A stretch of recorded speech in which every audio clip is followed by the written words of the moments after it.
We've been listening to some of the ending of Mahler's First Symphony. This was a piece that Mahler described, and you hear it in the music very clearly, the triumph of a young hero meeting all of the challenges of the world. And now we move to Mahler's Second Symphony, which Mahler described as being the death of that hero. And this is the very opening dramatic utterance of that sentiment.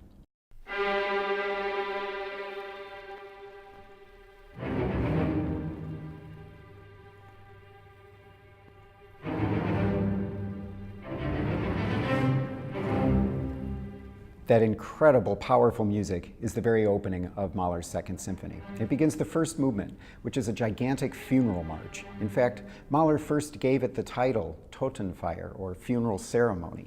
And it truly does mark the journey that Mahler is going to undertake ultimately in this Second Symphony.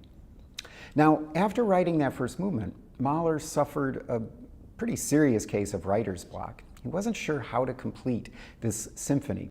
So his habit was to find beautiful locations to go and spend summers and be inspired by these beautiful settings. This one in particular, on the Attersee in the village of Steinbach in the Austrian Alps, was where he went for several summers.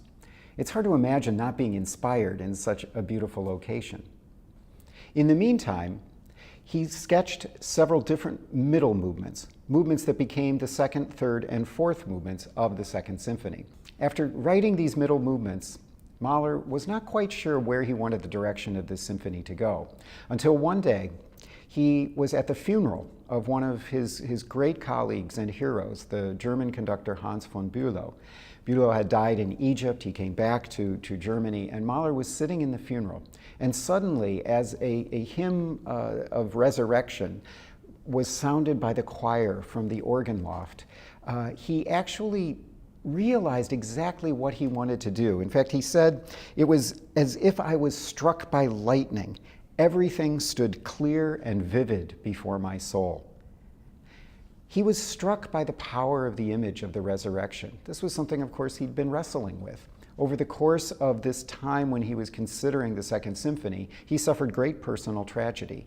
His father died, then his mother, and his eldest sister. He was very, very keenly aware of the issues of life, death, life after death, what this holds for us. He was very interested in different philosophies, different ways of thinking about the world and the cosmos. And all of this he describes as suddenly coming to a culmination when he heard this hymn.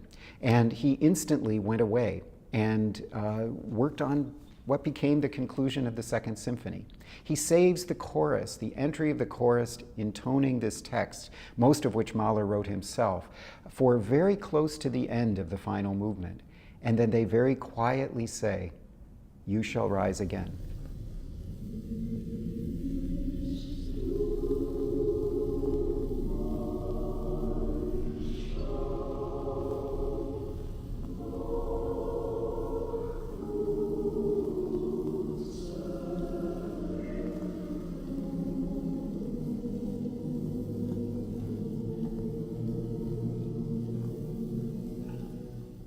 In this final movement, Mahler truly does wrestle with these great issues, the kinds of things that we all ponder, the meanings of our lives, the reason for struggle in our lives, the possibility of existence after our earthly lives. It transcends any particular faith, and each and every one of us can approach this music, these philosophies, these thoughts about life and the possibility and hope for eternal life in a way that is deeply personal to each and every one of us. This universality of this message is the core of this Second Symphony.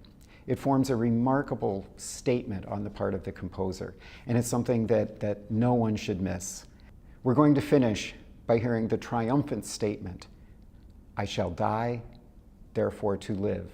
Mahler's final statement with full chorus, full orchestra, the triumphant ending of this miraculous masterpiece.